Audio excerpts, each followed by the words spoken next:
Assalamualaikum warahmatullahi wabarakatuh. Hello everybody. Kita bertemu lagi pada pokok bahasan grammar tata bahasa. Kali ini kita akan membahas tentang simple present tense, tenses yang digunakan untuk menyatakan kegiatan sehari-hari atau kebenaran umum.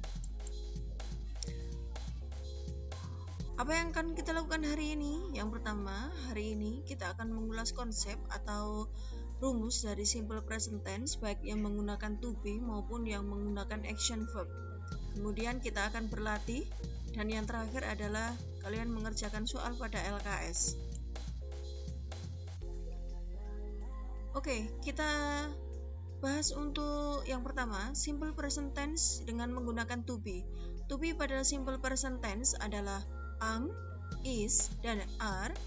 Am digunakan oleh subjek I, is digunakan oleh subjek he, she, dan it, sedangkan are digunakan subjek you, they, dan we.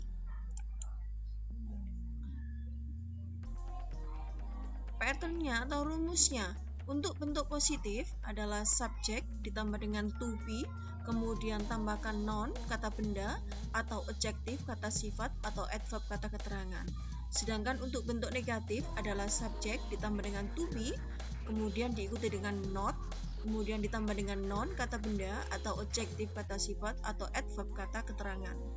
Untuk bentuk interrogatif atau bentuk tanya, to be, kemudian ditambah dengan subjek ditambah dengan noun kata benda atau adjektif kata sifat atau adverb kata keterangan. To be di depan artinya adalah apakah.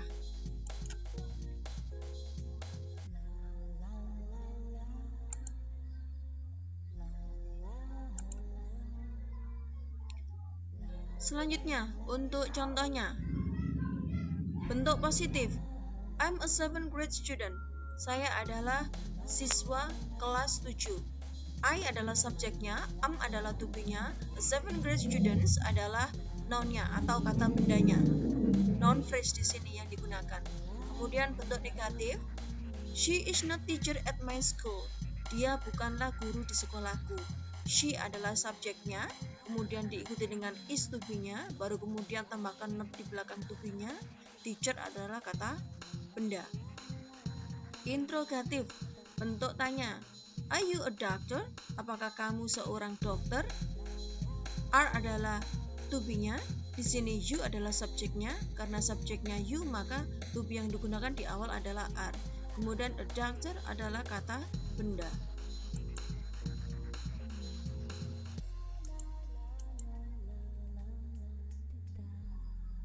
Exercise 1. My older sister, bla bla bla, a secretary in a famous company. Saudara perempuanku atau kakak perempuanku, bla bla bla, seorang sekretaris di perusahaan yang terkemuka. To be apakah yang cocok digunakan di sini? Kita bahas. Sister, kakak perempuan, kata gantinya adalah she, karena jumlahnya di sini cuma satu. Maka tidak boleh diubah menjadi they. Di sini kata gantinya adalah she, sedangkan she menggunakan to be is. Maka di sini jawaban yang cocok adalah is. My older sister is a secretary in a famous company.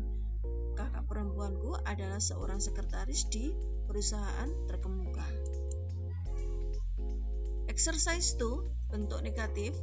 Collecting stamps, bla bla bla, interesting for people live in the present.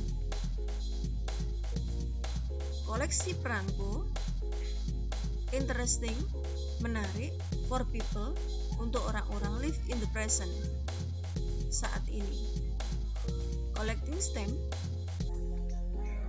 harus diikuti dengan to be yang menunjukkan single, karena di sini collecting stamps, stamp-nya banyak tetapi collecting-nya cuma satu. Ini merupakan bentuk hobi, hobinya cuma satu, collecting stamp. Kata gantinya adalah it, maka it diikuti dengan to be is. Karena di sini yang diminta adalah negatif, maka yang digunakan is not. Collecting stamp is not interesting for people live in the present. Mengkoleksi perangko-perangko tidaklah menarik untuk orang-orang pada saat ini. Exercise 3. Blah blah blah stamps collecting a rare hobby nowadays. Apakah mengkoleksi perangko merupakan hobi yang jarang saat ini. Di manakah subjeknya? Subjek di sini adalah stamp collecting, koleksi perangko. Maka karena di sini kata gantinya adalah it, maka to be yang digunakan yang cocok adalah is. Is stamp collecting a rare hobby nowadays? Apakah mengkoleksi perangko adalah hobi yang jarang pada saat ini? Pokok bahasan berikutnya, simple present tense dengan menggunakan action verb atau kata kerja. Rules-nya, aturannya, yang pertama, jika kalimatnya bentuknya positif, maka subjek he, she, it menggunakan verb yang ditambah dengan s atau es di belakangnya. Kemudian yang kedua, jika bentuk kalimatnya positif, jika subjeknya I, you, they, we, maka verb yang digunakan asli tanpa tambahan apapun. Nomor 3, untuk kalimat negatif dan interrogatif, jika subjeknya I, you, they, we, maka menggunakan auxiliary verb atau kata bantu kerja do. Yang keempat, jika kalimatnya bentuknya negatif dan interrogatif, jika subjeknya he, she, it, maka kata bantu kerja atau auxiliary verb yang digunakan adalah does. Kita lihat rumusnya. Untuk bentuk positif, rumusnya adalah subjek ditambah dengan verb atau verb yang ditambah dengan s atau es ditambah dengan objek jika ada. Untuk bentuk negatif, subjek ditambah dengan do atau does tergantung pada subjeknya ditambah dengan not, kemudian verbnya asli siapapun subjeknya ditambah dengan objek jika ada. Bentuk interrogatif adalah didahulukan do atau does, kemudian ditambahkan subjeknya, kemudian verbnya lagi masih asli dan tambahkan objek jika ada. Dan jangan lupa tanda tanya. Kita lihat contohnya. Untuk bentuk positif, she goes to office at 6 o'clock every morning. Dia pergi ke kantor pada jam 6 setiap pagi. She adalah subjeknya, goes adalah verbnya yang mendapat imbuhan es di belakangnya. Karena di sini subjeknya she, maka verbnya harus ditambah dengan s atau es di belakangnya. To office at 6 o'clock merupakan bentuk keterangan 4. Sekarang contoh untuk bentuk negatif. Perhatikan di sini, we do not atau biasa disingkat dengan don't, we do not play football at nearby field. Kita tidak bermain sepak bola di lapangan terdekat.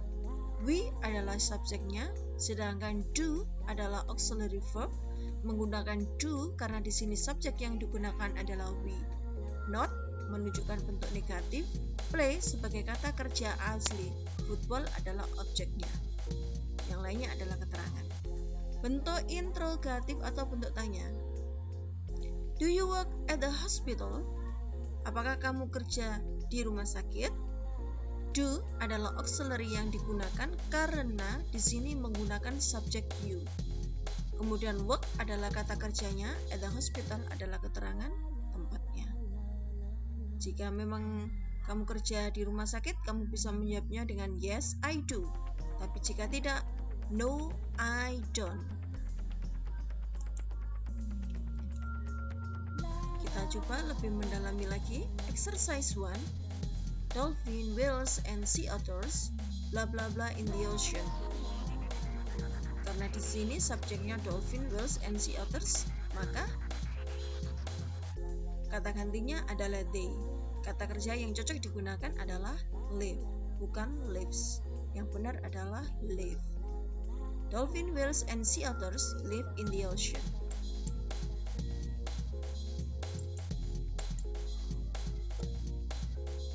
Exercise 2. Birds staying in the cage.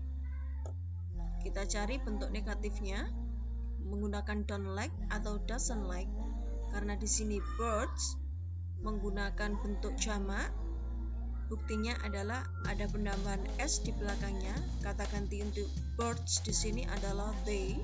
maka they menggunakan do, auxiliary-nya do. Karena bentuknya negatif, do not disingkat dengan don't. Kemudian like adalah kata kerjanya. Birds don't like staying in the cage. Exercise 3. Blah blah blah, the ecosystem of savanna face many threats caused by human activity. Di sini tentukan auxiliary yang cocok diletakkan di depan. Karena bentuknya tanya, harus menggunakan do atau does, tergantung pada subjeknya. Subjeknya di sini adalah the ecosystem of savanna. Ekosistemnya dari savana. Ini cuma satu ekosistem, maka kata gantinya adalah it. Jika di sini it, maka auxiliary yang cocok digunakan adalah does. Does the ecosystem of savanna face many threats caused by human activity? Jika jawabannya ya, yes, it does. Jika tidak, no, it doesn't atau no, it does not.